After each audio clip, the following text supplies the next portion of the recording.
Malam ni tajuk yang diberikan kepada saya adalah soal hati. Macam tajuk filem lah. Soal hati. Bila sebut pasal hati, semua orang tahulah kan. Nabi pun sebut, sesungguhnya dalam tubuh badan manusia itu ada seketul daging.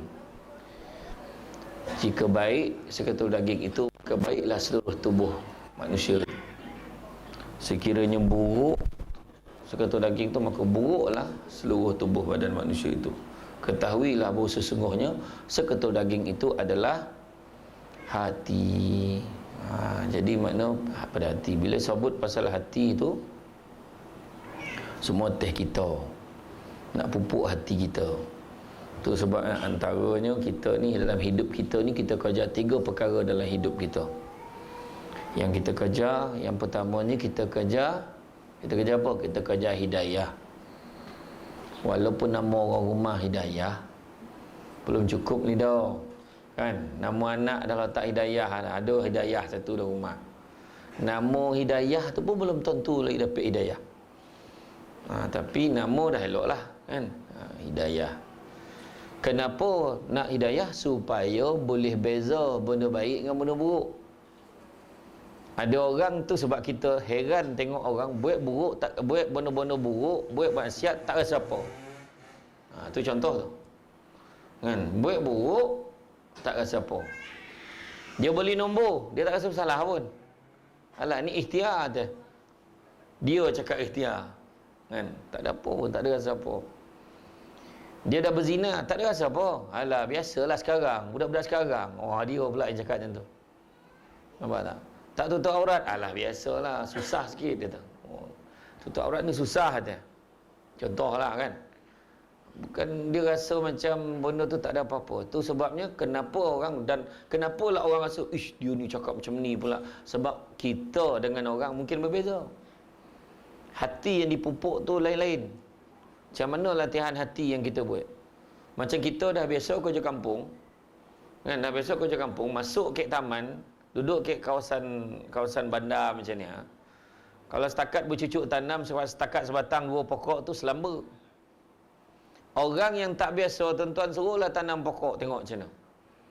1, 2, langsung dia tipun kawan ni yang pandai. Kau tolong boleh tak tolong tanam pokok ni? Termasuk yang bercakap ni. Bercakap main handal tu kan, kerja kampung out, betul? Tapi kalau tolong mak ke dapur, macam ni. Tu dia pula. Jadi makna hidayah ni maknanya kena minta dengan Allah. Bukan semua tu sebab tak semua orang pergi surau, tak semua orang. Kan? Baju dah tumpah sama. Tetap ada yang tak pakai. Contohlah kan. Apa sebab kau tak pakai? Dia basuhlah. Selamba dah tak rasa apa, dah tak pakai. Orang lain semua pakai. Contoh tau, contoh. Surau ni yang paling saya ingat tentang baju sama tu. Tu kan. Tak lama siap nombor tu. Nombor nama kan, nama posisi dia semua ada. Fungsi kau kan. Bagus, kekalkan. Ini orang kata apa, semangat, orang kata sepasukan tau. Nampak tak? Tu pertama. Yang kedua, tetapi sebelum tu, hidayah tu kalau kita minta dengan Allah, kita jangan minta hidayah ya, minta dengan taufik sekali, kekuatan untuk kita. Tu sebab ada orang hidayah mungkin macam dah dapat, tapi kekuatan nak buat tu tak ada. Kan? Tu sebab kita dengar wabillahi taufik wal hidayah. Taufik dan hidayah minta. Hidayah dah ada, taufik kekuatan tak ada. Dia sadar dah. Dia dah lama tak semayang. Dia sadar dah. Dia dah sadar. Tapi pun tak pergi, kekuatan tak ada. Dia dah lama dah tak pergi surau. Aduh. Semayang jemaah lagi banyak pahala. Alah, apalah nak jadi dengan dia ni. Tiba-tiba Allahu Akbar, Allahu Akbar. Abang, dah saya cakap tu dah azan, pergilah. Esoklah tu. Tak pergi sudah. Sudah tak pergi. Kekuatan tak ada. Nampak tak? Itulah. Tapi jangan salahkan kek seru. Ada orang tu dia dah tahu. Tapi dia kata belum sampai seru. Asal kau tak kaya tudung, belum sampai seru lah. Kau ni boleh tak berhenti, jangan mengompek, belum sampai seru kata. Belum sampai seru. Seru apa lagi kau nak? Seru yang macam mana lagi nak? Nak tunggu kereta terbalik, terangkit, tayar, empek-empek. Nak tunggu dia aksiden dah koma sampai 2 minggu macam tu. Baru nak kata tu seru. Seru apa yang lagi besar daripada Al-Quran? Seru apa yang lagi besar daripada hadis-hadis Nabi, daripada apa disampaikan oleh penceramah dalam setiap ceramah yang kita datang kat surau ni? Apa lagi seru yang kau nak cakap? Kau ingat kau siapa tu? Itu soalan ni. Seru dah tu. Macam kisah ulama terdahulu bawa ada seorang lelaki tu, aku tunggu, dia dah nak lomeh ni kat tengah laut ni. Karamnya lah, terkapai. Ya Allah, kau bagilah bantuan kau, ya Allah, bagilah bantuan kau, ya Allah. Lalu kapal, mari sini kami bantu. Tak nak, aku tunggu bantuan Allah. Kata, tak nak dah. Nah, itu bangang nama tu. Apa bondol itu bantuan Allah dah tu. Yang tiba-tiba kapal lalu tu bantuan Allah dah tu. Dengan izin Allah. Apa juga berlaku dengan izin Allah. Faham tak? Ya. Kalau kita tengok tu deh, tu yang pertama. Di segi hidayah. Yang kedua yang kita nak kerja, minta kepada Allah banyak-banyak maghfirah. Sesia hidup kalau kita mati besok, dosa kita tidak diampunkan oleh Allah. Maghfirah, mohon keampunan kepada Allah banyak-banyak. Tak ada apa yang kita nak. Minta ampun dari Allah banyak-banyak. Dengan manusia ni pun kita minta maaf banyak-banyak. Itu sebab semua orang, kalau penceramah datang tu hujung tu mesti minta maaf. Kalau salah silap, tergurau, minta maaf, ya, minta maaf.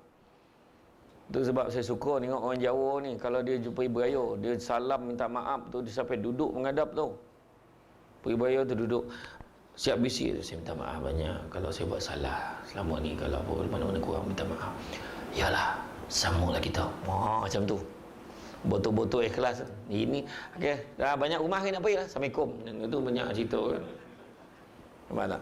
Minta ampun dengan Allah banyak-banyak. Cara macam mana? Istighfar banyak-banyak. Ya, orang kampung sebut istighfar kan.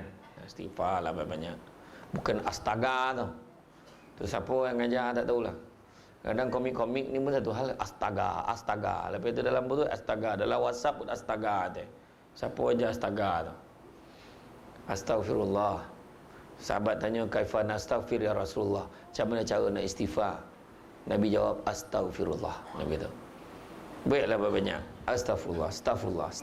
Dalam perjalanan tadi, orang perempuan kan duduk ke rumah daripada ngumpet cerita seorang, astaghfirullah. Bukan perempuan yang ngumpet, lelaki pun sama. Tak payahlah. Astaghfirullah. Kau tahu tak? Astaghfirullah. Lagi orang tu nak cerita lagi dia istighfar. Astaghfirullah. Dia ni lagi nak cerita lagi. Ni cerita penting ni. Astaghfirullah. Tak nak dengar. Astaghfirullah. Jangan kan. Kau dapet lah. Astaghfirullah. Tiba kawan tu senyap. Astaghfirullah. Yalah, apa cerita nak agak dengar tu kan. Masalah tu. Dan yang ketiga, kejarlah rahmat. Nak dapat rahmat daripada Allah. Tak ada cara lain. Satu cara nak dapat rahmat pada Allah. Nak dapat masuk dalam syurga bukannya sebab semayang kita, bukan sebab puasa kita, bukan sebab sedekah kita, bukan sebab zakat kita, bukan sebab kita mengerjakan haji beberapa kali, tetapi masuk syurga dengan rahmat Allah. Nak dapat rahmat Allah, satu cara, iaitu ibadah banyak-banyak. Mana apa yang kita buat tadi bukan sebab nak masuk syurga, sebab nak dapat rahmat Allah dulu. Rahmat Allah tu yang memungkinkan kita masuk dalam syurga. Tu sebab ada seorang abid yang beribadah selama 500 tahun. Ahli ibadah ni beribadah selama 500 tahun. Kemudian Allah Ta'ala kata, masuklah kau ke dalam syurga. Apa dia cakap? Ya Allah, aku tak nak masuk sebab tu. Allah kata, masuklah kau dalam syurga dengan rahmat aku. Dia kata, aku tak nak. Boleh tak kau masukkan aku dalam syurga dengan ibadah aku yang 500 tahun tu? Umat dia nak jobo. Jobo ni sombong tu. Kalau orang Negeri Sembilan ni faham lah. Jobo ni belagak, sombong. Kan, bongkak. Macam tu lah.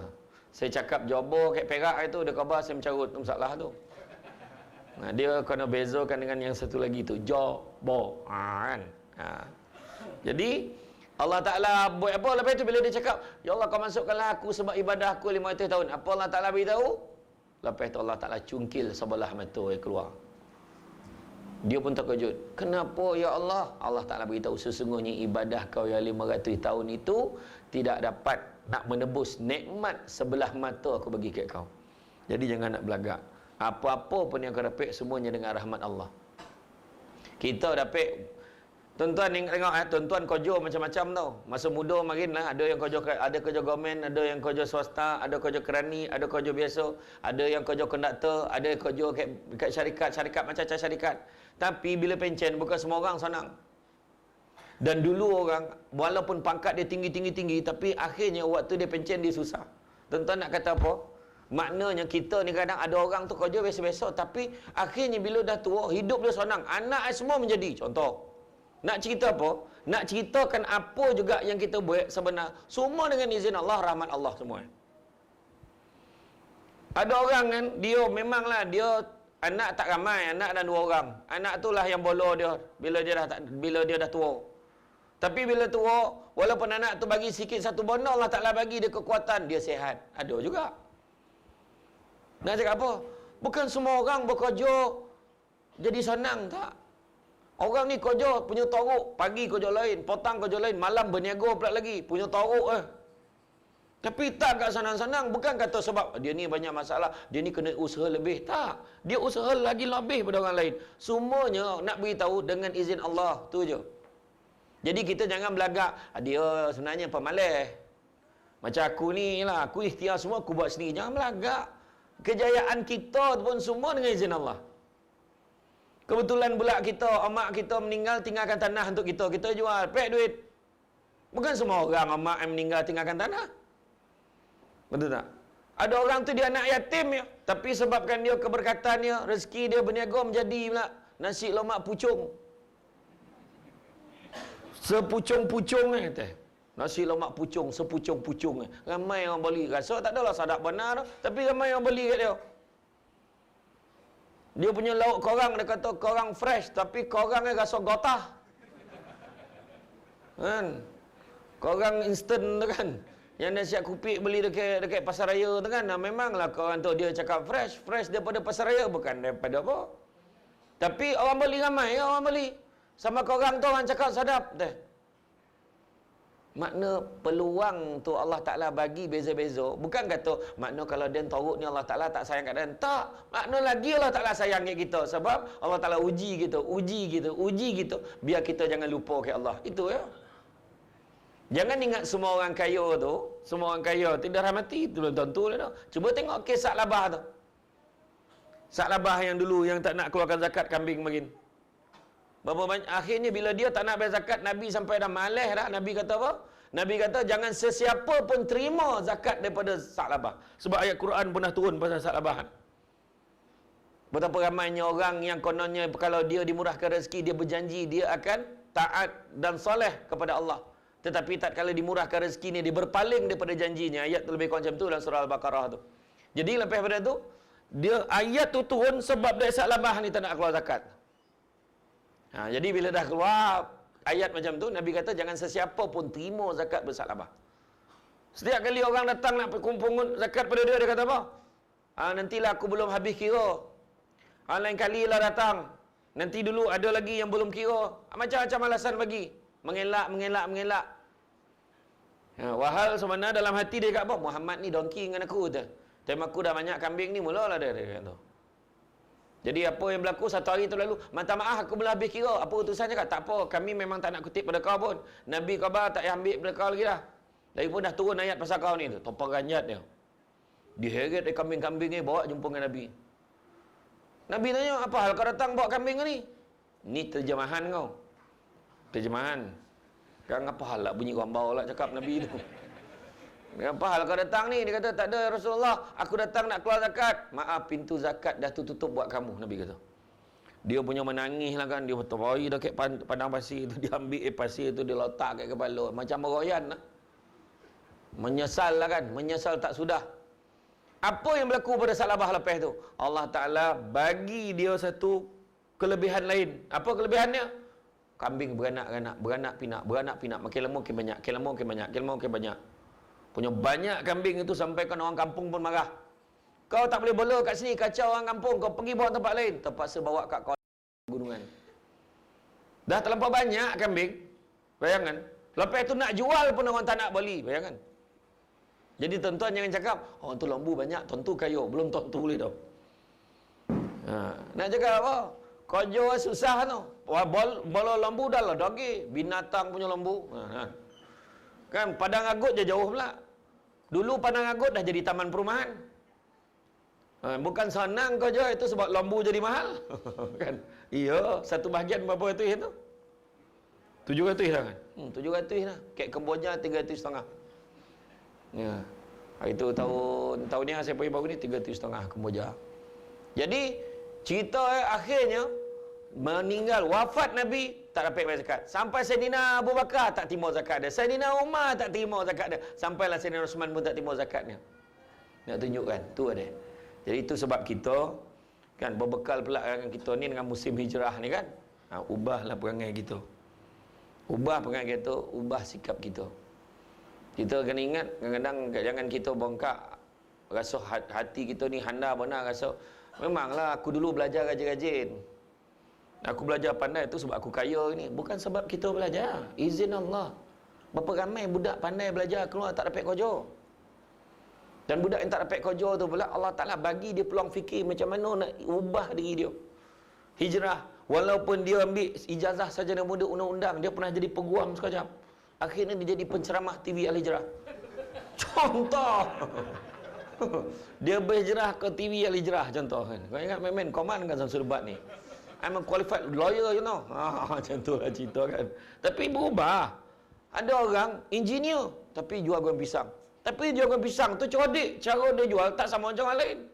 Ada strategi dia. Tuan-tuan pernah fikir ke www.nasilemak.com? Mereka tahu. Nasi lemak tu dia boleh buat tu dengan ada franchise. Tu nasi lemak Nabil yang orang gila nak kek mambau tu. Biasa ya, nak sama macam ni. Cuma dia buat tu special nasi lemak kukus panis-panis tu dengan ayam goreng panis apa semua. Jadi orang makan tu sadap lah. Sama kan, tapi dikonsepkan tu dia kreatif. Maknanya bagi Allah Ta'ala bagi dia ilham. Tak perlu dijazah sebenarnya. Itu sebab kita, anak-anak kita, jangan kita tekan dia. Dia tak pandai tu mana mungkin ada kelebihan lain Allah Ta'ala bagi. Dia tak pandai ni. Matematik bangang contohnya. Bahasa Inggeris pun Allahu Akbar. Malu duk pucung nak cakap putih teh. Macam-macam. Rupa-rupa dia ni senang menghafal ayat Quran. Tahfiz ni. La ilaha illallah. Lepas tu dah umur 15 tahun dia jemput pergi masjid jadi imam tarawih. Ya Allah, sajuk pun amat. Masa tu amat makin bangang kau.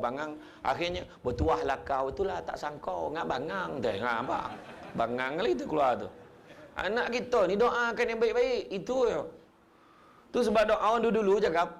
Orang dulu macam mana doa Ya Allah biarlah anak aku ini jadi engineer. Ada macam tu tak? Ya Allah bagilah anak aku ni jadi lawyer. Tak ada. Ya Allah bagilah anak aku ni jadi engineer. Tak ada. Ya Allah kau bagilah anak aku ni jadi orang. Macam tu yang sebut. Jadi orang apa selama ni bukan orang kau ni. Orang tapi maksud orang tu makna berjaya dalam hidup. Orang dulu. Orang tua dulu alhamdulillah dia boleh hidup, dia boleh bagi anak bini yang makan, orang lah tu. Jadi pandai-pandai lah dia. Jangan nak sibuk nak campur. Betul? Mak ayah jangan sampai nak campur urusan keluarga anak itu. Biarlah pandailah dia. Dalam mahkamah syariah selain daripada suami dan isteri, yang lain tu semua orang ketiga, termasuklah mak abah. Jangan tak faham yang syariah tu. Walaupun dia ada ompek isteri tu tidak dianggap orang ketiga. Selain daripada ompek isteri tu baru orang ketiga. Faham? Itu jangan bincang panjang, marah kan. Okey. Kan? Hari ini banyak masalah jiwa yang berlaku di depan mata kita, antaranya fikiran kacau bilau, masalah stres, migraine. Banyak penyakit-penyakit yang berasaskan daripada stres. Pening kepala, migraine, gastrik pun sebenarnya berpunca daripada stres. Dia stres, banyak benda, terlupa nak makan, langsung sakit perut, masuk angin. Pernah jadi. Saya sendiri pun pengidap gastrik sebabkan stres, bukan sebab lambat makan, tak ada. Kalau stres benar pun tak boleh. Itu sebab hidup macam ni tak boleh nak stres. Jadi kalau orang nak mula nak stres-stres let dulu. Sebab kita buat dia, bukan dia buat kita, macam tu. Sebab tak ada masalah tak boleh selesai. Penyakit pun paling tidak penyelesai, paling tidak mati. Selesai tak ada sakit lidah. Itulah kan. Jadi banyak penyakit-penyakit kemurungan kata tu. Kalau tengok masalah-masalah yang berkaitan dengan penyakit-penyakit jiwa dan hati ni paling tinggi berbanding penyakit denggi, demam denggi. Cuba tengok. Sekarang ni orang heboh cerita denggi. Ni hujung tahun ni mula tahu denggi ni. Tapi cuba tengok ke hospital-hospital, cuba tengok. Kan? Stressful disease. Maknanya penyakit yang berasaskan stres, tekanan perasaan ini lebih tinggi. Tuan-tuan, pergilah awat orang gila tu. Ramai-ramai. Saya pernah ceramah dekat hospital di Johor tu, hospital khas untuk tu. Masa tu saya bagi ceramah motivasi untuk staf-staf, tapi ada beberapa, saya pun heran kenapa lah bila saya ceramah tu ada orang juga golak tu, dia tolak-tolak lebih golak Ada orang tertiba, dia menjorit, pahala orang tu kan. Rupa-rupanya ada orang yang dah macam sombuh sikit, tapi dia masuk. Bila masuk, saya tanya yang ada penyakit-penyakit, rupa-rupa background dia bukan biasa-biasa tu, yang gila kat situ. Tekanan perasaan ni, yang bekas eksekutif bank nombor 1, yang bekas-bekas pegawai kerajaan yang pangkat tinggi, maknanya pangkat besar-besar. Maknanya ramai orang yang jadi dapat menanggung penyakit mental ni berasaskan daripada tekanan hidup dia. Itulah tuan-tuan, elok tak jadi pegawai tu. Kan takut ramai pula yang gila kan. Tak adalah bukan cakap pasal tu lah. Tapi makna kata, tekanan perasaan hari ni memang terlalu banyak. Sebab tuntutan hidup dah makin tinggi. Kalau kita ikut dunia ni tak terkejar lah. Memang tak terkejar. Tuan-tuan tengoklah rumah. Harga rumah saya tengok. Rumah teres 2 tingkat dekat Putrajaya RM962,000. Saya tahu dalam hati gila. Dalam hati gila betul. Agak atas macam mana lah kan. Tu Rehda tu, yang Persatuan Perumahan tu minta menuntut kerajaan campur tangan. Wah, dia sesama dia pemaju ni berlawan ni. Naikkan harga. Dokek dengan Tesco Puchong teh. Berhampiran dengan highway tu. Naik. Tuan-tuan tengoklah rumah tu bila nak jual balik, bila bank nilaikan tak sampai pun. Silap-silap separuh daripada tu. Itu sekarang. Jadi tu semua gila tengok macam tu. Macam mana? Kalau ikut memang tak ikut. Kereta je tengok. Kojap kereta ni keluar. Kojap kereta ni keluar. Handphone. Kojap handphone ni keluar. Tak lama dia install dalam tapak tangan ni. Cenia chat dia. Tak payah buat lah cenia. Halo. Kita ni golak je. Tapi itulah berapa banyak kemustahilan dulu hari ni dah berlaku. Handphone dulu orang tak pernah sangka dah telefon dah akan jadi kocik macam tu tanpa wayar. Tak ada siapa. Dulu orang bawa handphone besar bateri kereta. Yang atur tu kan 010 dulu.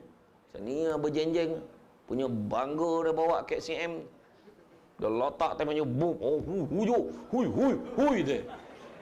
Orang semua heran. Hari ni cuba bawa. Semua orang tak nak duduk kan dia. Jauh sikit lah. Malu lah weh dia. Waktu punya doreh teknologi tu. Hari ni dah tak terkejar. Cania. Marin kalau kita cakap telefon nampak muka, gila tu. Dia cakap gila. Hari ni biasa walaupun anak kita kat Canada, kan kita kat Paris belah-belah Puchong, kan. Cania, Assalamualaikum nenek ada cucu tu. Nampak? Nampak cucu dah makan belum? Pukul berapa dah Sanun? Nak tidur dah. Nak tidur apa bono tengah hari? Lain pula masuk dia dengan kita. Makna bondo tu kan dah jadi doket, dah jadi mudah, tak terkejar dah ada teknologi tu. Marin sikit fact sekarang kan WhatsApp, kau tolong WhatsApp kan surat tu. Bayangan Muafakatul Ula ada grup WhatsApp. Grup WhatsApp geng-geng surau tu kan. Malam ni baju apa geng? Dia dah tanya mana malam ni baju apa? Kan bajunya tu kan. Sonang kang dah habis kang make sure ambil gambar sesama lu tu. Kang tak ada record tu kan. Contohlah kan. Betul. Walaupun sakit ni, kita tengok sakit tadi yang stres tadi, ada juga penyakit-penyakit lain di kalangan umat Islam hari ni, iaitu berleluasanya wabak hasad dengki, bakhil, cintakan dunia, pendendam, cepat marah, buruk sangka, sombong, riak dan sifat mazmumah lain. Itu penyakit berkaitan dengan hati. Saya ulang balik. Kalangan umat Islam hari ini semakin berleluasa wabak hasad dengki, bakhil, cintakan dunia, pendendam, cepat marah, buruk sangka, sombong, riak dan sifat mazmumah yang lain. Walaupun sakit itu tidak nampak oleh mata kasar, namun kalau kita tengok hakikat ni, bilangan insan yang menderita sakit atau krisis jiwa ini lebih ramai daripada pesakit fizikal di hospital. Yang sakit patah kaki tu ada ramai, terseliuh ramai, tetapi yang sakit yang berkaitan dengan jiwa ni lebih ramai. Wah, malahan bono-bono yang kita tengok fizikal tu silap-silap bila kita kaji betul-betul, semuanya berkait dengan hati. Kenapa ni? Kencing manis sampai pengsan. Cuba fikir balik, macam mana dia boleh dapat kencing manis? Membaham gula tang pagi sampai malam. Air tabu, ais, letak gula lagi. Tu belum cerita restoran gelas besar. Kek Puchong ni ada restoran gelas besar tu. RM5 ke RM7 nak satunya. Apakah gila besarnya gelas lah. Tuan-tuan pergi Terengganu kek seberang taki tu. Dia bayangkan kat restoran-restoran tu air ni saya tak minum ni. Contoh kan macam ni kan. Macam ni bayangkan nak bagi mani, bayang gula banyak mana. Dia berlumba lah dengan kawan itu, dia ada lah peraturan, dia ada dia punya tradisi. Siapa habis lambik sekali minum gelas tu dalam 5 orang tu, dia bayar. Macam tu lah pula. Dia berlawan nak sama dia, tapi dia punya kandungan gula tu cuba fikir. Minum pula air Coca-Cola tu. Kan? Bayangkanlah berapa jumlah dalam cawan yang apa tu, yang kat cawan Coke yang biasa tu, berapa jumlah secet gula tu dalam satu cawan tu, berapa? Secet tu lah, yang paket macam yang gula kat hotel tu, secet kan mana kan? Kan? Apa? Secet. Apa? Secet lah kan? Okey, berapa bungkus tu, yang kecil tu, untuk satu cawan Coke tu? Berapa? 10. Lebih kurang 5 boleh ke 20 tu. Tu sebab kalau kita minum, alah aku minum sekali menyamai seminggunya gula. Tu sebab jaga-jaga. Kawan saya ada seorang. Saya bukan cakap Coke aja, banyak lagi air karbonat tu. Kan? Minum sikit pun bahaya, apatah lagi minum banyak. Hatilah.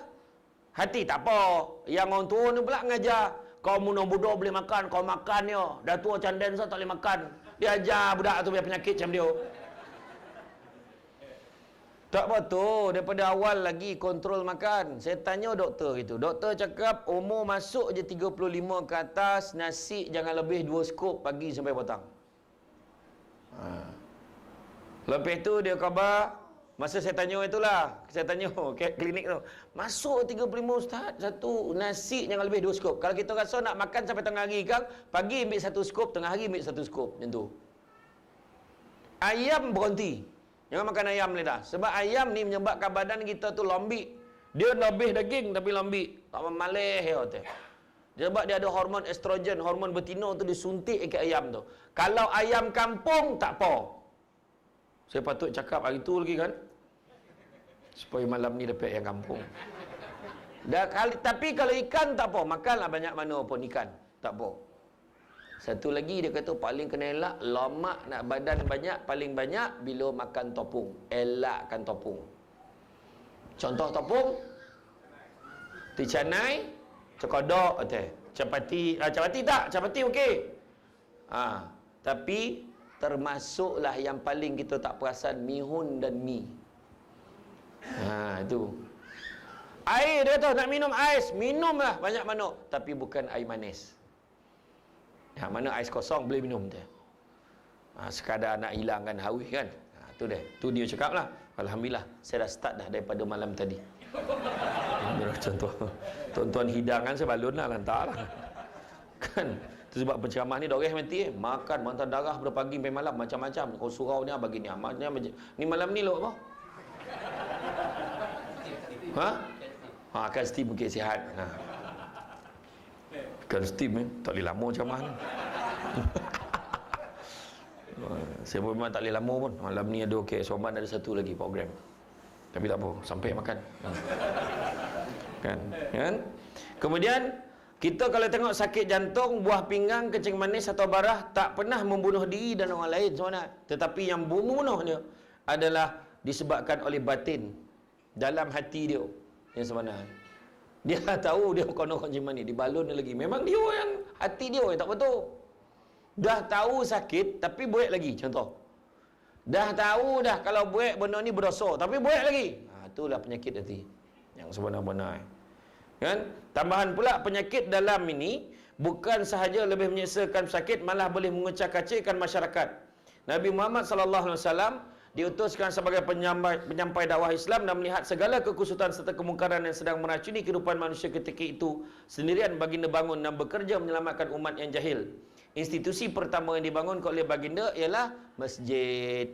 Tu sebab bila kita ada lah dekat kawasan perumahan kita ni, kita sibuk benda pertama adalah surau. Kita nak tampek orang boleh sujud. Masjid tampek sujud, surau tampek semayang. Musalla tampek orang semayang. Kita sibuk pasal tu. Sebab Nabi pun institusi itu yang Nabi bina dulu. Tuan-tuan dah ada tapak ni, dah punya cantik ni masjid, surau ni, dengan kapet baru ni, kira baru jugalah. Berapa tahun tak tukar dah ni? Berapa tahun dah? Setahun lebih baru. Sujud tabanam muka. Apa lagi nak? Orang lain nak surau. Ada satu tempat ke satu taman dekat belah Suraman. Dia nak surau. Kan sekarang ni banyak taman dia berkembar. Jadi dia tu, bahagian dia tu dia nak satu surau. Dia nak surau. Duit ada. Orang kekaya dalam tu. Tapak tak ada. Ada orang tu tapak ada. Duit tak ada. Ada orang tu tapak ada. Duit ada. Orang tak ada. Ada juga. Kan? Ada. Kan? Itu sebab rugi kita. Kita dah ada tapak. Kita dah ada tempat. Institusi kita dah ada. Bangunkan sesama. Hidupkan. Meriahkan. Imarahkan. Tak kira apa kuliah sekalipun, kita datang. Sebab inilah yang Nabi bina. Sebab fungsi pembinaan surau ni, dikatakan macam Nabi bina masjid, fungsi sebagai tempat untuk insan membersih, melembut dan menenangkan hati, juga melapangkan dada dan membebaskan diri daripada ikatan dunia dengan mengagungkan Allah Subhanahu Wa Taala. Cuba kita letak setting, masuk di dalam surau, tinggal dunia. Baru kita boleh ibadah dengan baik. Itu sebab kalau tanya orang yang dapat pergi Makkah baru-baru ni, kan, siapa yang dapat pergi umrah? Kita tengok. Dia dapat kumpul duit, dapat dia pergi umrah. Ataupun anak yang bagi duit, dia pergi umrah. Tanyalah orang yang pergi umrah. Tanyalah orang yang dah pergi haji.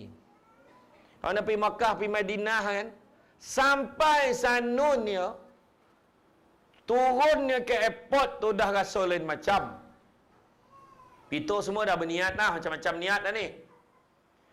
Bila naik ya bas, nampak aja Masjid Nabawi. Kalau siapa itu pergi Madinah dululah. Nampak Masjid Nabawi, ya Allah, berjurai-jurai air mata sering dalam bas ni. Dalam golap-golap, ya Allah, sampai dah aku, ya Allah. Sedih, walaupun dah banyak kali datang.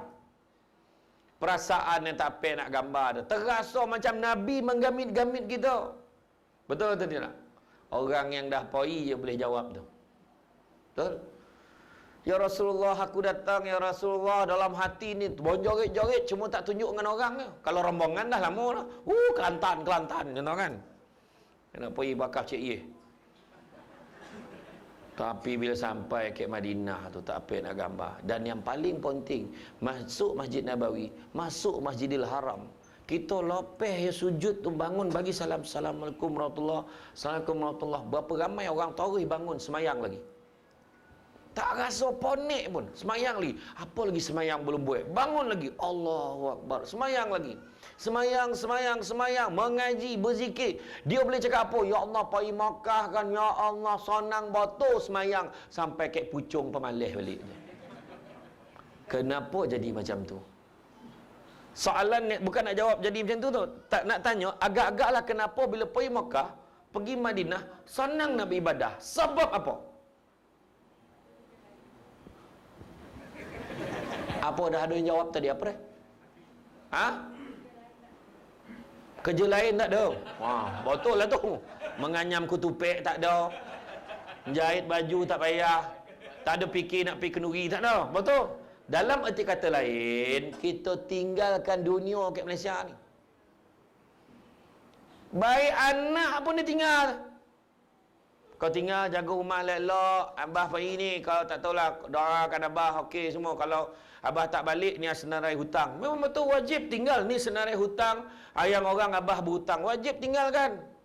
Beritahu, ni hangan 4 leh kau ni ada lagi dalam RM50. Ni ada dalam ni, kau apa ni, Abah tinggal kat sini senarai ni. Kalau apa duit kau keluarkan je. Ni nombor kad ATM Abah. Itu takkan dia bagi tu. Takkan dia bagi lah. Licin tak lah kau jauh kat anak. Balik mana dah? Dah habis settle lah je kan. Kan? Tapi macam tu lah, makna dah tinggal lah. Ataupun singgah duit sesiap. Ni ada duit ni ada duit untuk ni, untuk ni, untuk ni. Macam tu lah. Betul tak? Sebab kita tak fikir dunia. Mana ada orang pangkat pesanan? Ada. Mana kota kampung? Ada kota kampung sini? Fungsi persatuan penduduk ada? Ada? Tak ada. Memang tak wujudlah jawatan tu. Ada tak? Pengurusi penduduk ada mana? Mana? Mana? Ada tak? Ada. Tanyalah, mana ada pengurusi persatuan penduduk pergi Makkah bawa cop cop. Abang kan sonau kan nak minta cop kat Sanun. Tak ada. Sebab kat Sanun kita tinggal Habib. Wakil rakyat tak wakil rakyat. Pergi Sanun sama je. Kau botak lah. Kan? Kau tahlul dunia botak lah. Itu je. Sama je. Tawaf situ lah. Sebab dia wakil rakyat, dia 3 kali pusing. Siapa cakap? Sama semua. Sama. Jadi kita ni meletakkan diri kita sekocik-kocik duduk kat sana. Berobot kita. Rakyat Malaysia bukan main nombek laluan tak dia. Silakan tuan. Tuan silakan. Kat Sanun tak ada orang tolak kau, orang macam ni. Orang ramai. Betul tak? Tetapi kita tak pernah pula rasa kesal. Ya Allah, tak best saya datang ramai orang. Tak ada. Seronok datang. Hanya orang yang dah pergi yang boleh cerita betapa seronok ada dapat pergi Sanun. Betul tak? Macam orang dapat kahwin muda lah. Orang yang kahwin tu je boleh tahu macam mana nikmat kahwin muda. Orang yang tengok tak rasa lagi. Dia cakap, seronok kau tak tahu. Orang yang kahwin dia tahu. Betul? Macam mana bang? Macam mana bang? Okey tak? Seminggu lah tak pergi masjid. Bang. Makna punya seronok kahwin muda tu. Sebab bini dah lama tak ada. Sekali dapat terperanjat. Kan? Ya. Macam orang datang dengan ceramah ni. Mana sama orang duduk tengah dengan sandar kat dinding? Mana sama? Ni contoh. Jangan beralih pula ni contoh. Contoh. Kan nikmat itu kan. Iyalah. Tak maksud tu sebab kalau ada rakan-rakan kita dapat panggilan haji. Kan macam baru ni adalah yang dapat tiba-tiba dapat hadiah 1MDB ke apa kan. Tak kira lah kan. Dapat pergi. Kita cakap kan dia, tahniah lah kau dapat pergi. Dia tak pernah pergi, tak apa, jangan risau, dia ada kelas. Kau belajar lah, insyaAllah. Allah Ta'ala sayang kat kau tu, kau pergilah. Allah Ta'ala dah jemput tu, pergilah. Ya kau? Iya. Kau jangan risau. Doa mudah-mudahan Allah Ta'ala mudahkan segala urusan kita kat sana. Macam mana apa sana? Alah, nanti dia ajar. Kau ikut aja. Yalah. Ini tak ditakut dengan kawan tu. Kau tak pernah pergi kan? Kau tahulah nasib kau sana tu. Berapa ramai orang sasek barat yang tak pernah pergi tu. Kau dah lah tak pernah pergi surau. Dia rasa tahu kau ni. La ilaha illallah. Kan? Doakan. Mudah-mudahan walaupun dia tak pernah pergi surau, mudah-mudahan bila dia pergi tu kan terusik hati dia balik datang surau. Iyo. Mak saya itu kumpul dengan grup-grup geng Mahaban berjanji. Grup mengaji 15 orang. Setiap bulan dia kumpul 15 orang tu RM50 setiap seorang setiap bulan.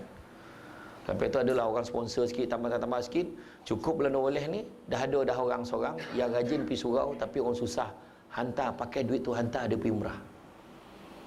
Punya senang nak tolong orang ni sebenarnya, baik-baik ni. Bono tu sedekah tu berterusan dapat tu. Pergilah dia pergi perjalanan dia pek palo kita pun dapat. Ke sana dia beribadah kita pun dapat. Nampak tak? Kita yang kadang fikir tak semestinya sumbang banyak, sikit-sikit pun boleh. Nampak ya? Tu dia. Jadi selain daripada itu, menenangkan hati, melapangkan dada dan membebaskan diri pada ikatan dunia dengan mengagungkan Allah Subhanahu Wa Taala. Memang Allah Taala segala-galanya. Nak didik hati kita ingat Allah. Anak kita ajar dia takut pada Allah, meletakkan Allah setinggi-tingginya. Kita nampak Allah. Kita nak beribadah, biarlah seolah-olah kita nampak Allah. Dan kalaupun puas dah tak nampak Allah, yakin dalam hati Allah Taala nampak kita. Itu dah cukup. Sebenarnya orang yang tahu Allah Ta'ala tengok dia tahu jaga perangai. Tak teraya. Jangan. Ini bermaksiat Allah Ta'ala nampak aku. Tu sebab kan. Tu sebabnya diberitahu oleh Ibrahim Adham, kau carilah satu tempat. Kalau nak buat maksiat, kau cari satu tempat yang mana Allah Ta'ala tak nampak kau. Ada tak? Tak ada. Ataupun kau jangan makan rezeki yang Allah Ta'ala bagi. Makan rezeki lain. Mana datang semua Allah Ta'ala bagi. Yang ketiga, kau jangan duduk atas muka bumi Allah. Duduk atas muka bumi lain. Mana datang semua muka bumi Allah. Oh, ada satu tanah kayak pucung baru buka, tak tahu siapa punya. Itu pun Allah Ta'ala punya. Yang keempat, Ibrahim Adham kata apa? Waktu malaikat maut datang nak cabut nyawa kau, kau tangguhkan. Boleh tak? Wahai manusia, aku nak cabut nyawa kau. Senialah, dia nak pergi ceramah, kau datang minggu depan, boleh tak? Kok boleh lah? Tak boleh. Kalau itulah time kan? Tak lambat, tak copek sesaat, itulah time. Dan yang kelima, waktu kau nak dimasukkan ke dalam neraka, kau tangguhkan. Bagi aku ibadah dulu, nanti kau tentukanlah aku masuk syurga, kau masuk neraka. Tak dapat dah. Tu sebab hati kita ni nak didik tu dia. Hati kita ni paling senang lah. Nak didik hati kita, ingat mati je. Ingat mati paling senang. Itulah formula terbaik. Tu sebab ramai orang-orang lama datang surau. Orang-orang lama datang masjid. Tak, jangan malu. Saya cerita ni, jangan malu. Ramai orang yang seusia saya masih belum sampai ke masjid. Sebab apa? Sebab dia rasa hidupnya panjang lagi. Dia panjang cita-cita. Walaupun dah nampak banyak contoh depan mata dia, mati tu tak kira dia tua ke muda. Jadi tuan-tuan yang walaupun dah tua, sampai ke masjid, sampai ke surau, syukur banyak-banyak. Doa, mudah-mudahan Allah Ta'ala memberikan kita istiqamah dalam ibadah kita datang ke surau. Itu minta banyak-banyak. Tuan-tuan, jangan cakap dia ni dah tua berdatang. Tak, jangan sogan. Allah Ta'ala bagi. Yang kita sogan kalau kita tak datang. Relax, ada basuh motor. Dia sebayang kita. Rasa nak mampu sama lebih kurang kan. Tapi surau apa? Ialah kalau dah. Kita pula jangan hina dia. Tak apalah. Mudah-mudahan Allah Ta'ala buka hati datang ke surau juga. Kita datang. Kita yang kebanyakan orang lama sebab dia dah rasa semua. Pop ye dah sudah. Kan 70-an pun dah sudah, 80-an dah sudah. Semua dah merasa dah. 90-an macam-macam zaman dah semua. Tu sebab dia kata dia makan garam banyak, darah tinggi pun tahu. Sebab semua dah rasa. Cuma jenis itu dah berubah-ubah. Hiburan dah berubah-ubah.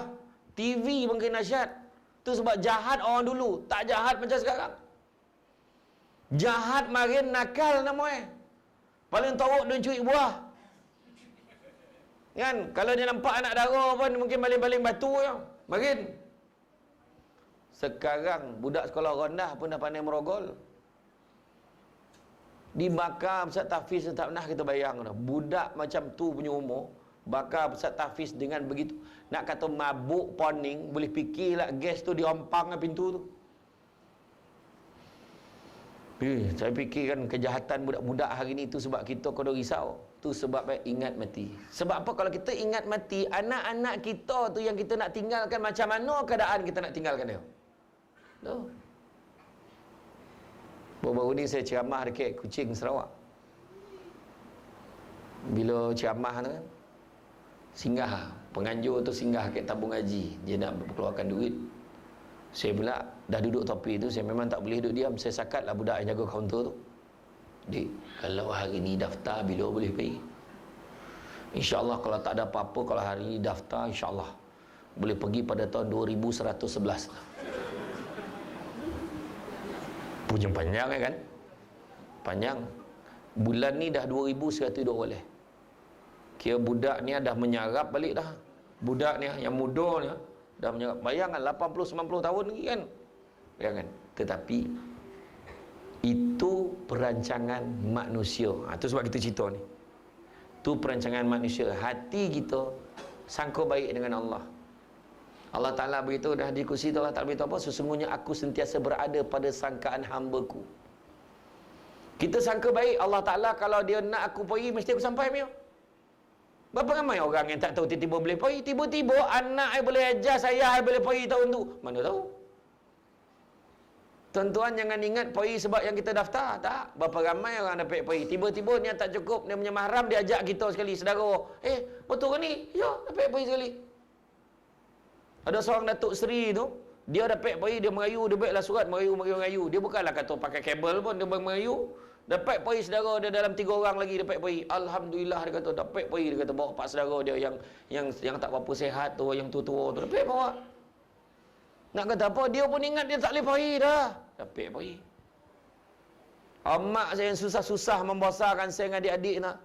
Dengan abah pencen ayah dengan arwah abah saya meninggal makin kerja kilang aja. Bukan kerja apa biasa aja.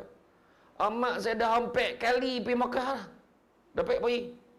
Anak pun sekali pergi umrah. Nak cakap apa? Termasuklah yang saya bagi mak saya pergi tu masuk, saya menang pidato makin. Menang pidato hadiah nombor 1 tiket umrah. Tahun 2006 saya menang. Saya kebetulan hari tu hari lahir mak saya. Saya tahu niat mak ni hari lahir maknya hadiah. Betul kau? Iya mak. Rupa-rupa mak saya dalam hati dia dah simpan. Mak saya baru cerita. Mak saya pernah pergi umrah sebelum tu. Lepas arwah abah saya meninggal dalam 2 tahun lepas tu mak saya pergi umrah. Tapi macam kena tipu jugalah. Tapi sampai sanun. Orang tu janji mula-mula 12 hari 11 malam. Lepas tu 11 hari 10 malam dekat-dekat nak pergi tu. Dia kata visa tak cukup sampai sanun 10 hari 9 malam dah balik. Jadi mak saya diam tak cakap sebab nak ngumpul duit susah dulu. Mak saya cakap dapat, ya Allah, kau sampaikanlah aku sekali lagi ya Allah ke sana. Aku tak puas pergi kali ni ya Allah. Rasa tak cukup mana. Rezeki bila saya bagi hadiah tu baru mak saya cerita. Nampak? Dapat mak saya pergi. Tahun depan lepas dia pergi tu, tahun depan, tahun tu dia dapat pergi yang masa saya menang tu dia dapat pergi sampai boleh hari. Siapa grup dalam grup yang pergi yang dia pergi tu yang saya menang tu dengan 30 orang ustaz dan ustazah daripada Jawi. Bayangkanlah seronok tak seronok grup agama agamawan datang pergi. Sampai bila balik tahun depan tu mak saya pergi haji. Nak cakap rezeki tu kita tak boleh nak cakap. Yakin ya Allah Ta'ala akan bantu kita.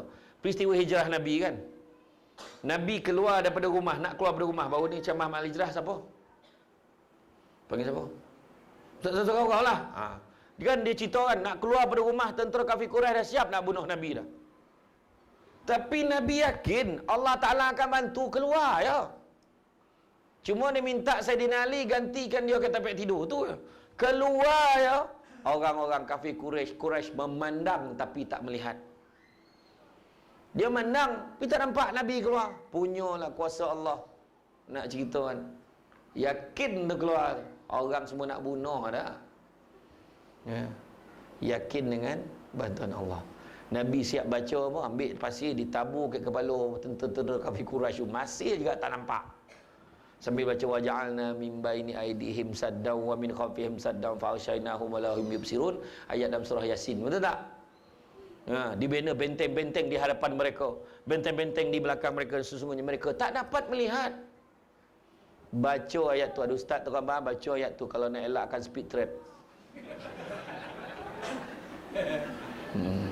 Ramai yang baca dah baca dah ustaz, tapi kono enggak sebab polis tu sebelum pasang kamera dia dah baca dulu. Jadi dia nampak kita tak nampak dia.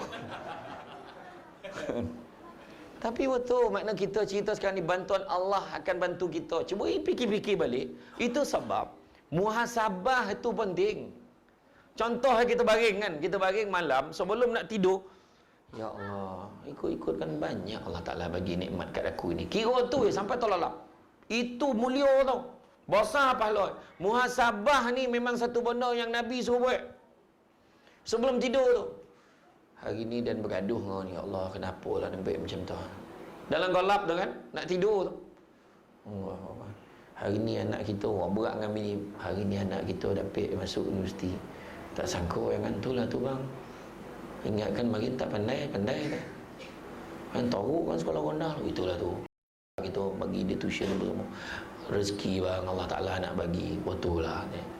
Nampak? Bincang fikirkan kelebihan Allah Ta'ala bagi banyak. Berapa banyak benda Allah Ta'ala bagi tanpa kita minta. Berapa ramai orang rancang nak datang program malam ni sampai masuk gaut. Kau pergi nak? Oh tak pergi. Tiba-tiba bengkak kaki dia. Malam tadi balon kambing banyak. Nampak macam mana? Ada orang pula, dia tak plan pun nak datang ceramah ni. Dia datang semayang macam esok. Ada ceramah ke malam ni? Oh mujur botol lah, dia tak beri tadi. Nasib baiklah. Pek dah tengok. Betul. Paling senang kan tengok malam tadi. Berapa ramai orang tolalap masa lepas tengok bola. Berapa ramai tolalap lepas tengok wrestling. Berapa ramai tolalap tengok TV. Berapa orang yang baring tolalap tak sampai pun minta dengan Allah, ya Allah kau hidupkanlah aku esok ya Allah.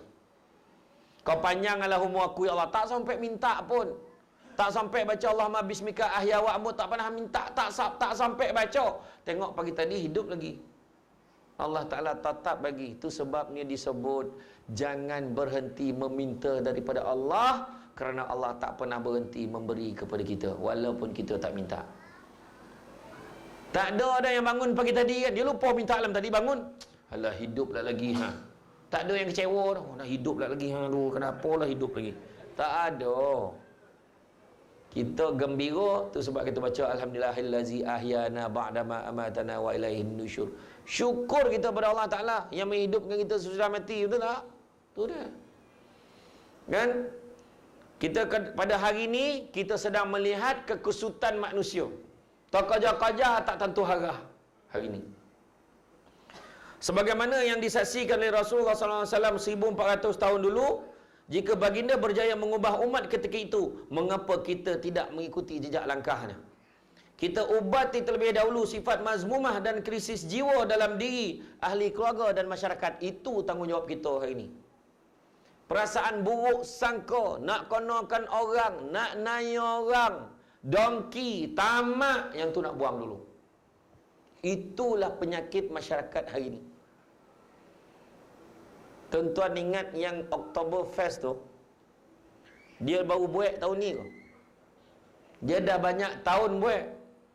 Cuma tahun ni saja je nak buat besar-besaran KL. Selama ni dia tak pernah petikai pun azan kuat-kuat kat masjid, kat surau. Saja ya dia kutip sign.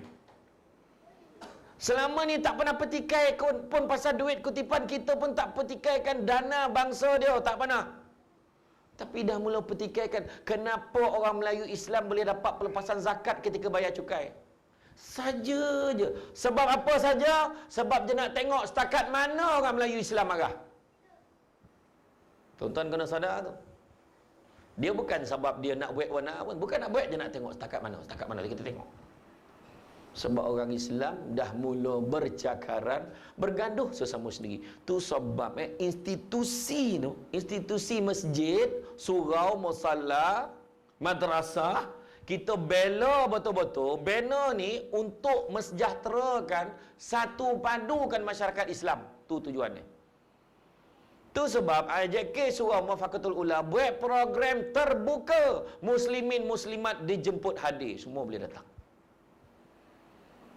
Sebab kita nak semua datang, semua fikir benda yang sama. Allah Ta'ala yang kita sembah itulah dia. Tak ada Allah Ta'ala kek pucung lain, Allah Ta'ala kek segambut lain. Tak ada, sama. Itulah Allah satu-satunya, the one and only. Nabi Muhammad yang jadi pesuruh Allah, itulah dia sesatu pemimpin kita, imam kita. Besok ke akhirat kat dia lah semua orang minta tolong.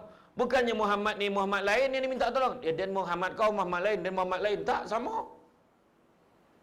Tapi tiada satulah kita kena bersatu. Wa'tasimu bihablillahi jami'an wala tafarraqu. Berpegang teguh pada tali Allah, yakni bersatu padu, jangan berfirqah-firqah, jangan pecah-pecah.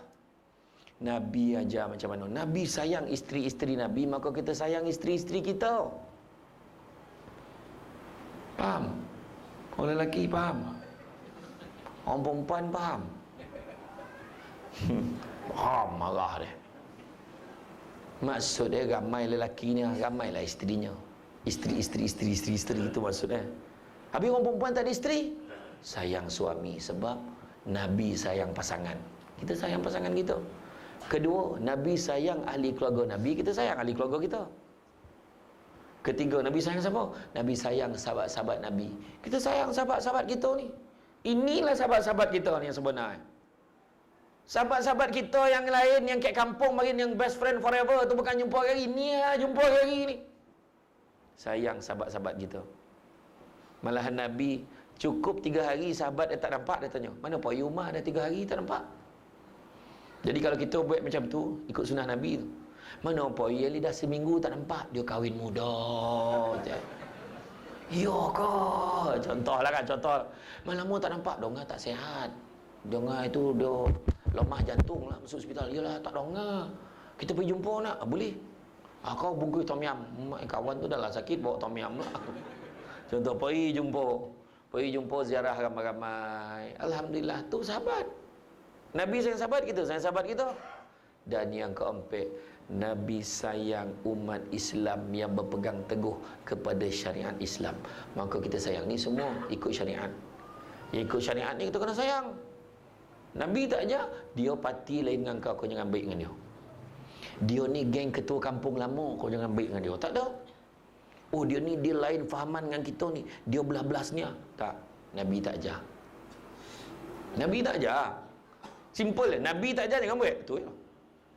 Kalau Nabi tak bagi berpecah, jangan kita pecah. Tengok, Nabi sampai ke Madinah, Nabi buat apa? Nabi satu padukan. Nabi persaudarakan Ansar dan Muhajirin. Nabi damaikan Aus dan Khazraj. Aus dan Khazraj beratus tahun berperang bergaduh. Punya tauk sampai terlupa sebab apa dia gaduh. Tak ingat sebab apa gaduh, bayang. Kenapa gaduh? Entah. Gaduh je lah. Golak-golak ayo. Tapi hari ni dalam masyarakat kita pun dah banyak berlaku. Macam mana tau contoh? Mak, kenapa kita tak baik dengan pakcik itu? Bukan dia saudara kita ke? Entah ni zaman atuk ke dulu, tak apa hal lah. Betul tak? Dulu pernah berlaku, sekarang pun pernah berlaku. Tu sebab kena jaga. Bab silaturahim, tu sebab jiran-jiran nak kena jaga. Bila sahabat tanya, ya Rasulullah, siapa jiran kita? Nabi jawab, 40 kiri, 40 kanan, 40 depan, 40 belakang, 40 atas, 40 bawah. Nabi beli cerita tu sahabat mono. Kiri kanan faham, depan belakang faham, atas bawah tu. Ya Rasulullah, atas bawah tu macam mana? Nabi sanyung. Nabi kata, kamu ikut saja. Nabi kata, sebab Nabi dah nampak dan tahu apa yang berlaku pada hari ni. Rupa-rupa sampai sudah dia orang tak dapat jumpa. Kita baru jumpa jiran atas bawah ni, rumah flat, rumah apartmen. Tapi nak cerita, 40 atas, 40 bawah wajib baik. Kiri kanan wajib baik, depan belakang wajib baik. Hari ni susah. Macam mana nak baik? Kita keluar pagi, dia belum balik lagi.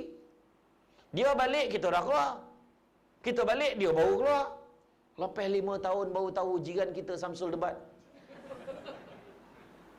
Baru tahu. Benar tu tak mustahil. Dekat Putrajaya tu dah busuk dalam apartmen tu baru tahu dah mati kawan tu 5 hari dah. Lebih 5 hari mati. Orang dulu tak sidai kain dah tanya, betul tak? Apa nak pergi kat Melah kau faham tak sidai kain ni? Long, kau pergi tengok. Faham lah Cik Melah kau tak sidai kain ni. Assalamualaikum. Assalamualaikum. Salam. Cik, cik sihat tak? Sihat. Nampak kau? Tak ada, maksud tanya sebab cik tak sedia kain ni. Bukan apa, cik pack TV baru tu. Ya ke? Okey, dia pun balik. Mak, cik Melah sihat lah. Dia cuma dia tak sedia kain sebab dia ada TV baru. Lah, apa jadi tak sempat lah tengok jenis apa je. Nampak tak? Orang dulu tak sedia kain pun risau. Tapi hampir mustahil kita nak ambil 40 kiri, 40 kanan kan? Susah kan? Mengaku tak susah? Susah. Termasuk yang bercakapnya. Masuk bila duduk rumah, pagi keluar, anak tidur lagi. Balik sampai malam, anak dah tidur. Macam mana? Bini jangan cakap lah. Dalam pada tu ngandung gitu. Tak, baru buat nak ayo, bukan ngandung lagi. Jadi makna kata susah. Habis macam mana cara?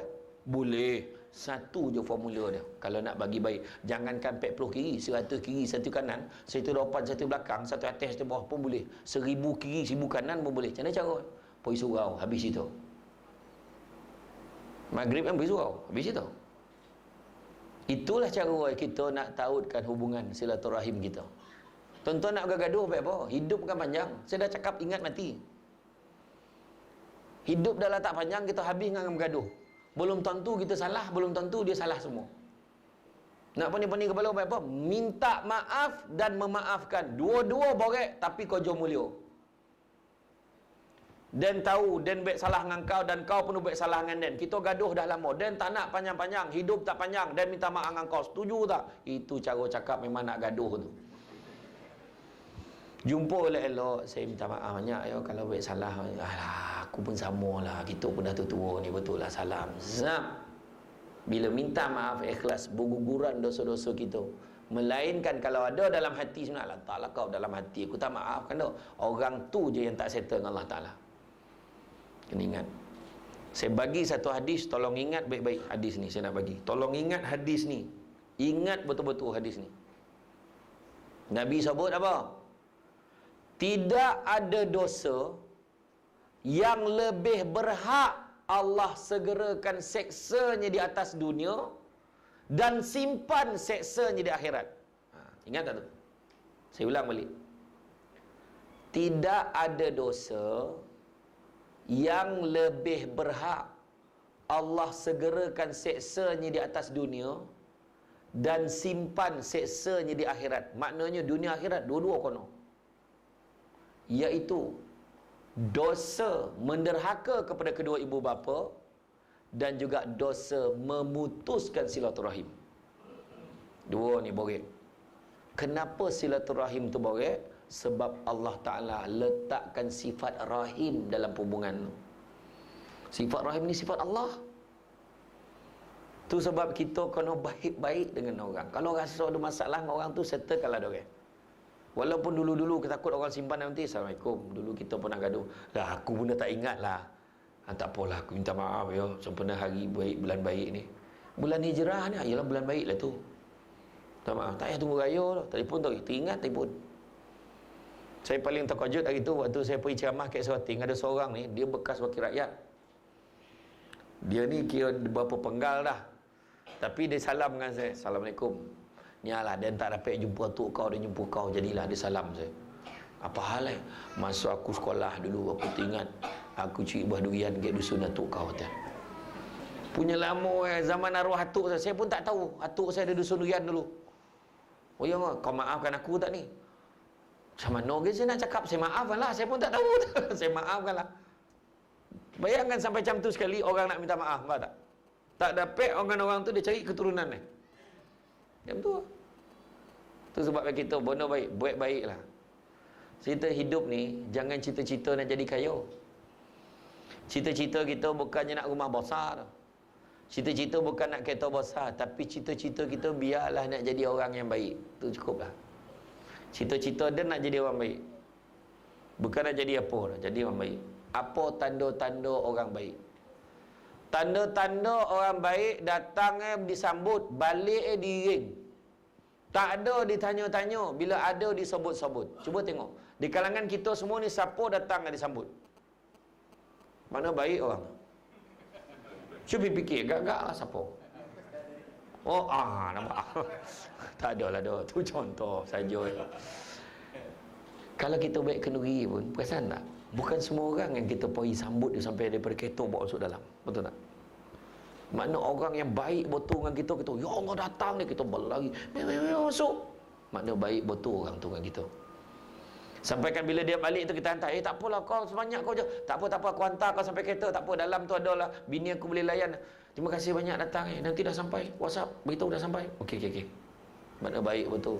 Ada tu dia sebut-sebut, nak beritahu semua ni lah kawan baik saya masa sekolah dulu, banyak tolong saya, menangis di situ.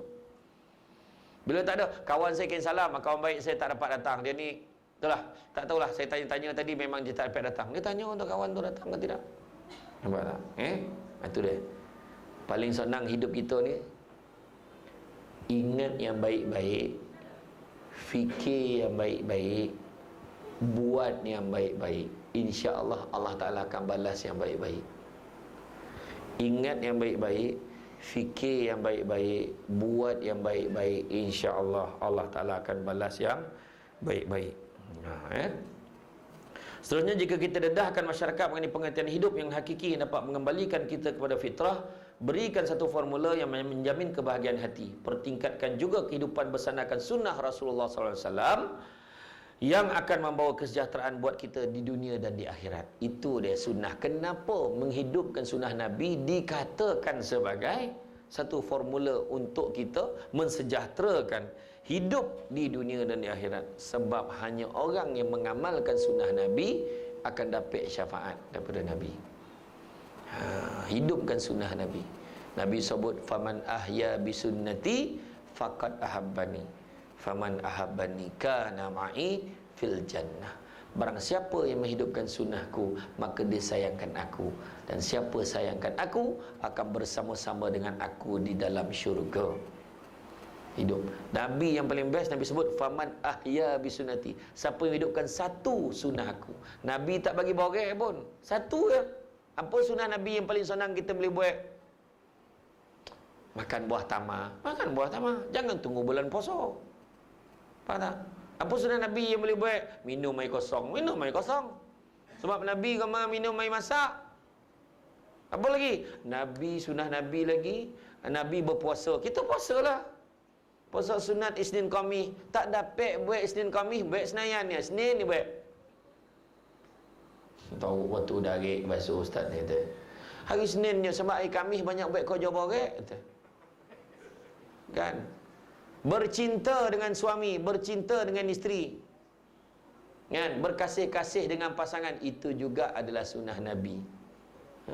Kita dengan suami kita, suami pula dengan isteri. Saya bawa malam tadi di Ipoh dengan Ustaz Aslin Bollywood malam tadi. Tajuk dia Rumahku Syurgaku. Antara sunnah Nabi tu, mandi dengan isteri pun sunnah Nabi. Mandi sama-sama tau. Sebut dengan isteri dia, nanti dulu, jangan terburu-buru sehingga aku menemankan kamu sampai ke muka pintu. Punya romantik Nabi. Nabi hantar isteri nak keluar sampai ke muka pintu, Nabi hantar. Yang biasa berlaku, bini hantar laki.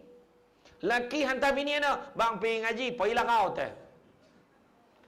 Tunggu dulu, biar abah hantar sampai ke muka pintu. Oh mak, besok dia macam tu ayat tak peranjat, bini tak jadi pergi ngaji tu.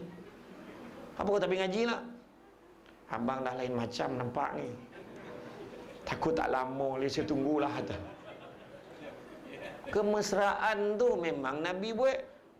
Bila sebut pasal mandi sama-sama, makan bersuap, Nabi makan bersuap. Nafkah tu dikira, walaupun sehingga makanan itu sampai ke dalam suapan isteri dia tu, sampai ke dalam mulut isteri, itu kira, walaupun itu hadis tu merujuk kepada nafkah, tetapi nak tunjuk suap tu memang diceritakan. Nabi suap pada isteri Nabi. Suap.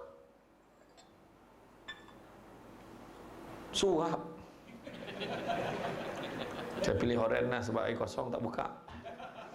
Kan? Suap. Malu kan, ayat yang malu. Tapi sadar tak tu sunnah Nabi. Malu kenapa? Yang heran, kita malu. Budak yang belum halal hubungan itu tak malu. Buat semua yang sunnah Nabi buat. Tapi belum ada lesen dah buat. Naik unta, Nabi balik pada peperangan Khaybar. Balik dia bawa isterinya duduk kat belakang dia. Maknanya naik motor bawa bini sunnah. Balik kerja, meh, naik. Paluk tu. Macam tu lah.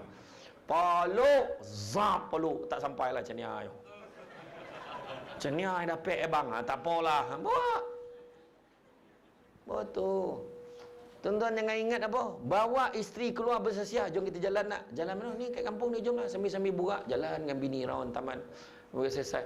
Ya Allah, taman kita ni sunyi juga abang kan. Dia bilang, ya lah orang dah tidur. Jalan. Sebab Nabi bawa Aisyah jalan malam. Kita bawa naik kereta, itu pun sunnah Nabi. Kita sebab kita macam mana Nabi buat, kita buat. Isteri Nabi nak naik buntuh, Nabi letakkan lutut dia sebagai tangga supaya isteri boleh naik. Okey, naik. Kita tak payahlah letak lutut, buka pintu. Masuk. Masuk bini kita. Silakan. Macam mana nak pergi? Saya duduk tempat penumpang, abang lah bawa kita. Ya Allah, ya tak, ya pula lelaki masuk bawa. Romantik. Nabi kita romantik. Kenapa nak malu tu sunnah Nabi? Buat. Malam kan mandi, baik. Mandi sesama.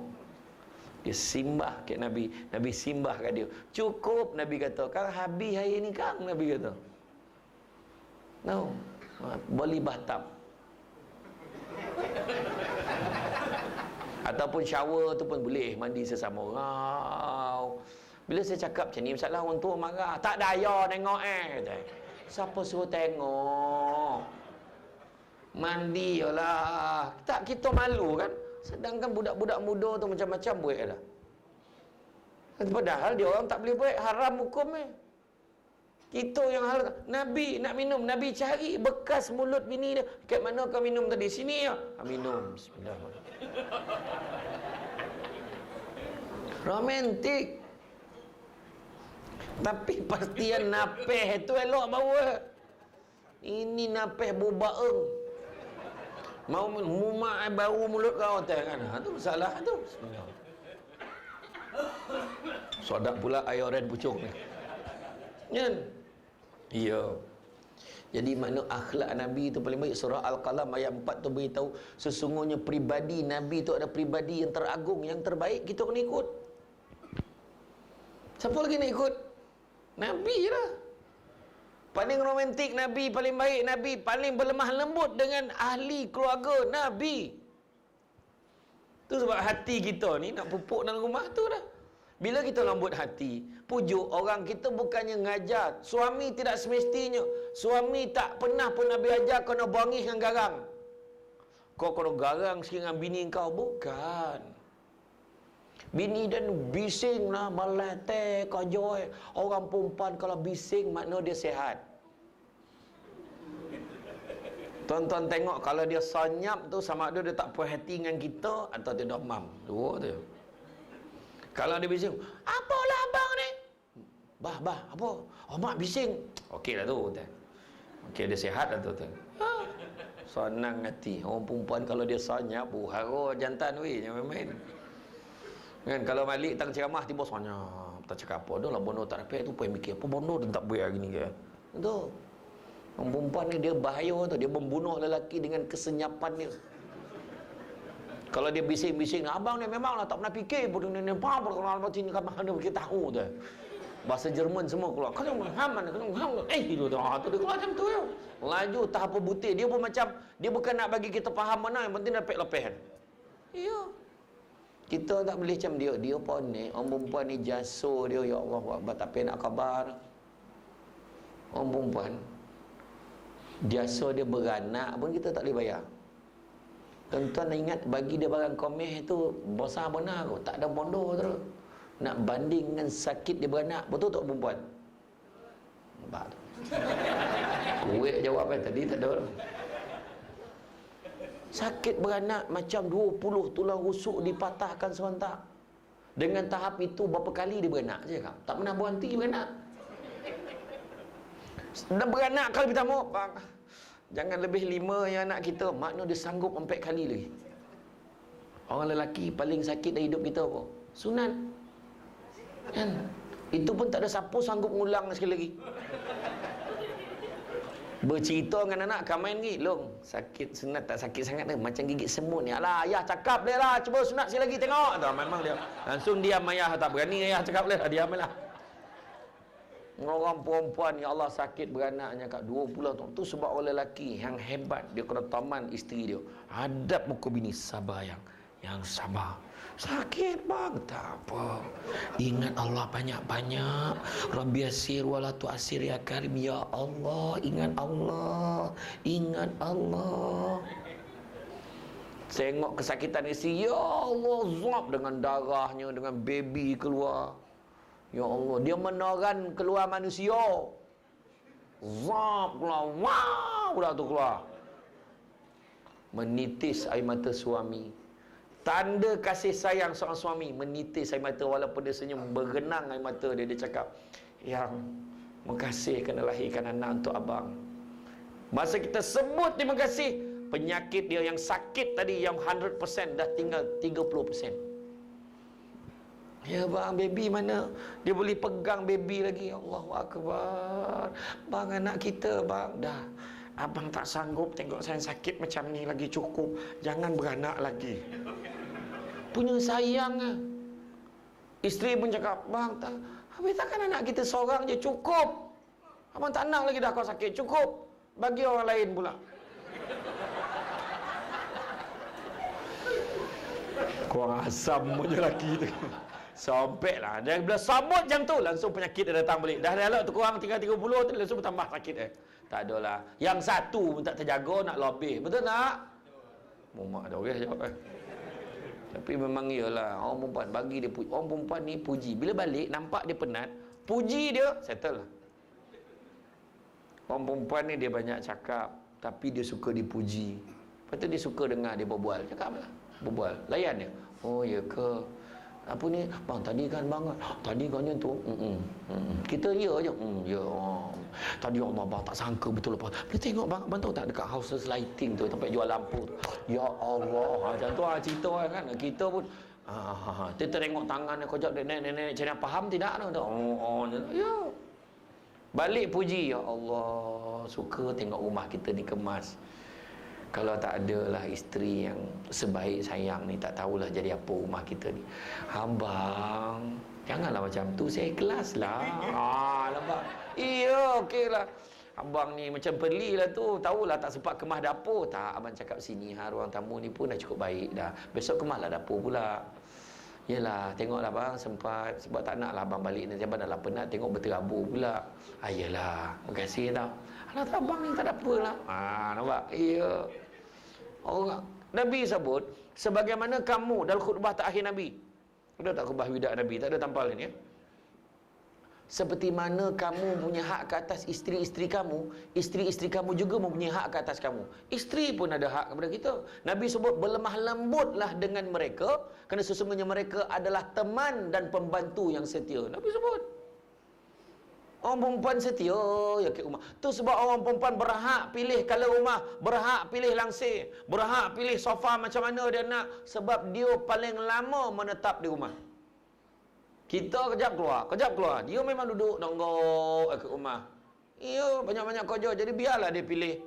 Betul. Jadi orang perempuan bagi nafkah pada dia. Paling minimum nafkah bagilah dia makanan yang memungkinkan dia hidup sampai esok. Sebenarnya bagi makan tu, suap makan tadi. Tu sebab pergi kedai makan, ni nak cerita, pergi kedai makan, kita lepak dengan kawan kita, bukan tanya dia ada nak bungkus apa-apa tak, wajib bawa balik makanan untuk dia. Makan tak makan tu lain kira, supaya dia tak cakap kita tak bagi dia makan. Jangan bagi duit, tu duit lain kan. Bila bergaduh kan dia sebut kau pilih si goreng, si pataya, nasi goreng latna, nasi pulau ataupun nasi goreng kerabu. Kau nak yang mana? A, B, C, D. Bagi saya seminit tu pilih. Saya pilih A dan C. Mak dia nak dua pula dah. Bagilah. Kejap, duit abang mampu A saja. Abang boleh A, boleh A, buat balik, bagi dia makan. Tak selera, tak apa. Kita dah boleh. Tapi kita sekarang ni nak mudah, kita bagi lamsam. Kita tak tahu dia kau apa. Ni ada duit belanja, duit makan, minum, kau nak makan apa, kau makanlah. Ni ada duit abang bagi. Duit makan, duit belanja, dapur, semua kat sini. Ya Allah, abang ni susah ya, buka envelope tu. RM20. Apa bodoh punya lelaki, RM20 kau bagi sebulan makan apa? Sebulan RM20. Tak teraya dah. Kan? Suami maknanya abang menginsafi ceramah malam tadi. Abang tak adalah apa nak ambil lah duit belanja. Tak adalah banyak mana, sebab abang selama ni tak pernah bagi, ambil lah. Dalam tu RM5,000. Nah, RM5,000. Setuju tak orang perempuan?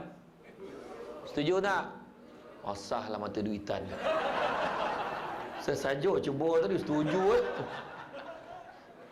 Tapi kalau yang tu tua lah bagi, nak ambil ni RM5,000. Tak adalah banyak bona.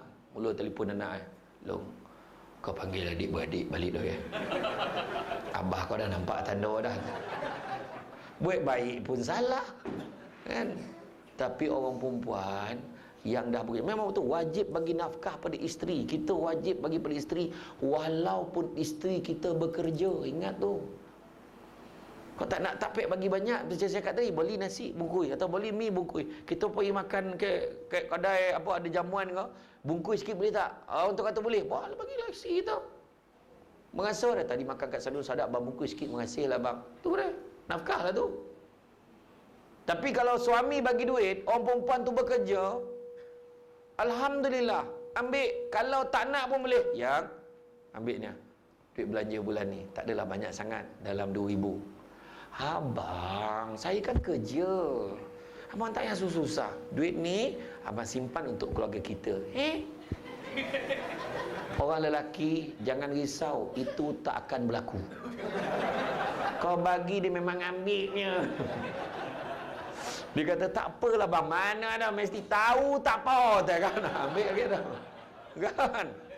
Tapi tak apa, bila orang main, ambil je lah rezeki, alhamdulillah, makasih lah bang, simpan tu rezeki lah taklah bagi kan tu. Tapi kalau suami tak mampu, jangan kita paksa dia, kita paksa dia. Tapi bagi kalau abang ada rezeki, so jangan lupa bagi sikit kan, berkat tau bang, bagi isteri duit tau. Yelah, insyaAllah sampailah, mudah-mudahan murah rezeki, sikit murah rezeki, dapat naik pangkat, anak ramai, ya Allahu Akbar, apa lagi nak, betul tak?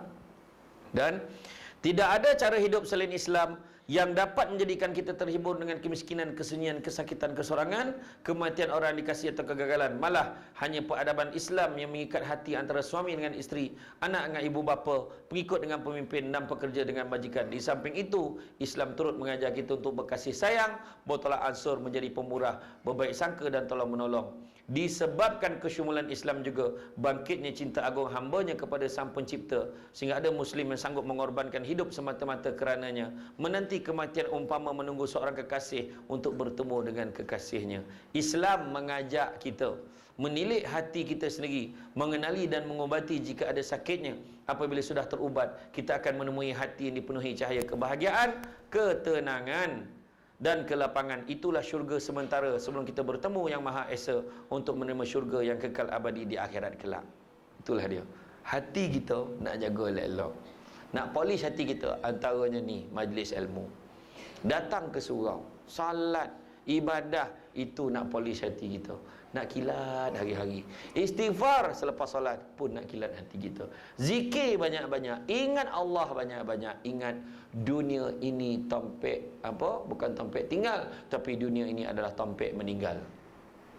Kita akan meninggalkan dunia. Barang siapa yang meletakkan dunia sebagai asas kebahagiaan hidup dia, nescaya dia akan tertipu. Buka kitab Mukasyafatul Qulub daripada Imam Al-Ghazali, ada beritahu salah satu tajuknya, keburukan dunia dan meninggalkannya. Cuba tengok, dunia ni ibarat macam kita naik kereta dekat jalan tengah panis, nampak macam ada air kat depan tu.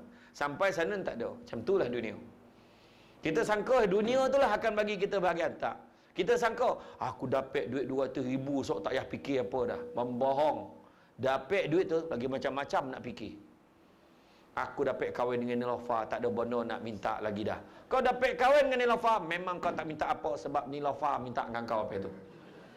Ni Nilofa Harun ni, bukan yang dalam TV tu, ni lain. Mana? Kita cakap, aku dapat handphone ni, tak tukar handphone lain. Lagi membohong. Handphone kau jap dah habis dah. Teknologi tu kau jap habis.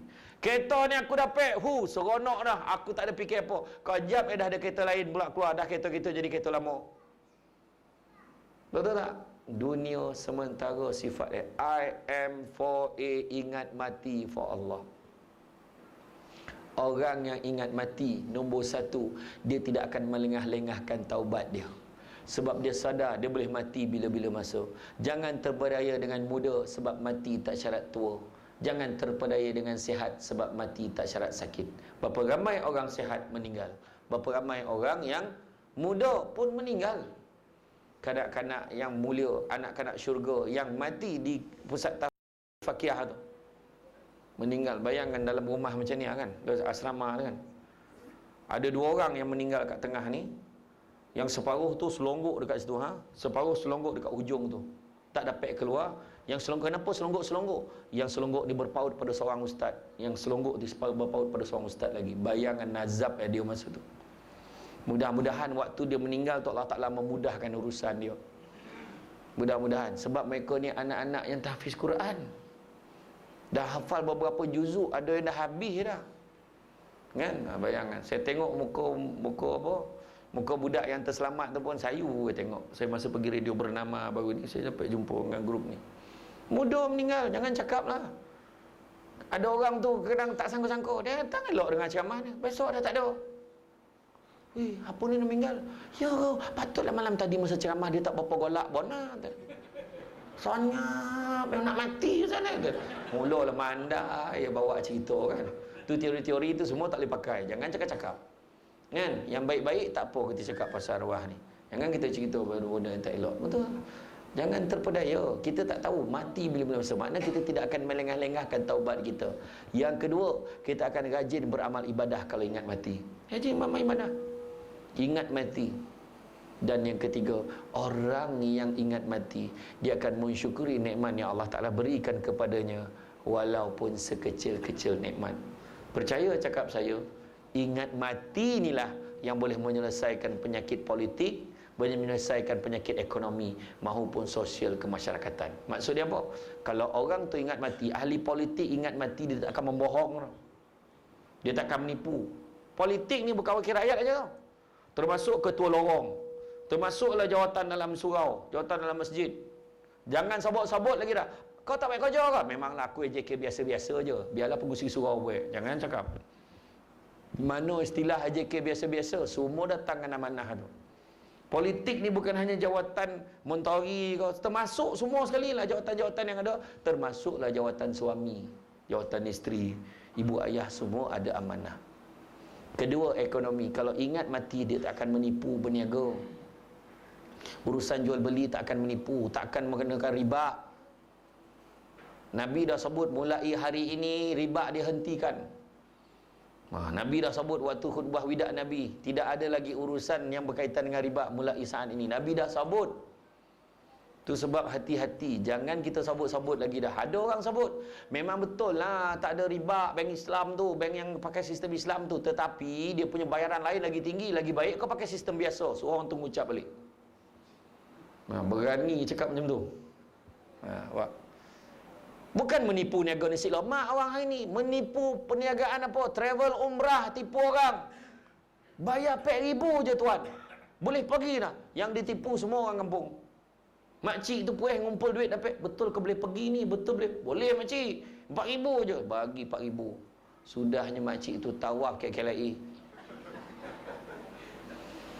Dia tak ingat mati sebab apa? Orang yang tak naya dia tipu tu doa, tak ada roblox, direct pergi Allah Ta'ala tu. Ya Allah, mampuilah dia ni, ya Allah, menyusahkan dan membohong, ya Allah. Memang dah orang mampu ni. So, semua doa yang sama pula tu. Terbaliklah kereta kau. Semua keluar. Tu sebab hidup nipu orang ni tak kena. Dan yang ketiga, sosial kemasyarakatan. Penyakit sosial masyarakat. Ingat mati, selesai. Budak-budak ni lah, yang muda-muda ni kalau ingat mati datang dia ke surau. Selesai masalah. Kan? Alhamdulillah ni nampak budak ni datang nampak macam mana biasa, kopiah pun tak pakai. Tapi apa? Dia datang surau entah-entah sebab dia inilah mulai malam ni memang dia datang. Boleh dek? Dah koreh dia. Mulai malam ni dia datang sebab apa? Allah Ta'ala buka hati. Mana kita tahu? Dan yang paling penting, orang ingat mati, dia sadar inilah orang-orang yang akan tolong dia. Meninggal kita, belum tentu lagi saudara mara sampai dulu. Orang surau Muafakatul Ula ni lah yang sampai dulu. Siap telefon, ni tolong uruskan kubur ni. Dah uruskan dah. Kubur dah siap gali dah. Yang tuan rumah lekor dah mengaung, ya Allah laki dan, ya Allah. Dah lekor dah itu. Tapi orang surau dah uruskan semua. Orang nak mandikan tu dah sampai dah. Dah sampai dah apa tompek nak mandi jenazah pun. Semua dah siap. Siapa tolong? Tu sebab jangan sombong-sombong hidup. Orang ingat mati, masyarakat pun dia jaga. Jadi rasa cukup setakat tu. Terima kasih banyak. Banyak sebenarnya dalam ni adalah. Ni buku ni saya boleh carilah kayak apa. Bukan buku saya ni tau. Tapi buku terapi hati. Boleh tengok lah. Tengok kayak kedai buku kau ada. Kan? Banyaklah buku-buku yang kita boleh baca berkaitan dengan hati ni. Banyak lagi. Ustaz Kazim pun ada buku dia, boleh tengok. Buku saya tu buku nikah kahwin ni. Kan?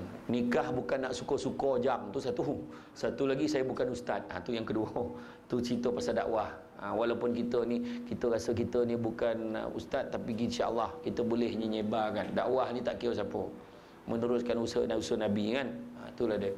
Jadi saya rasa terima kasih banyak, terutamanya pada Jatuh Kuasa Surau yang berusaha untuk menyampaikan saya kemari.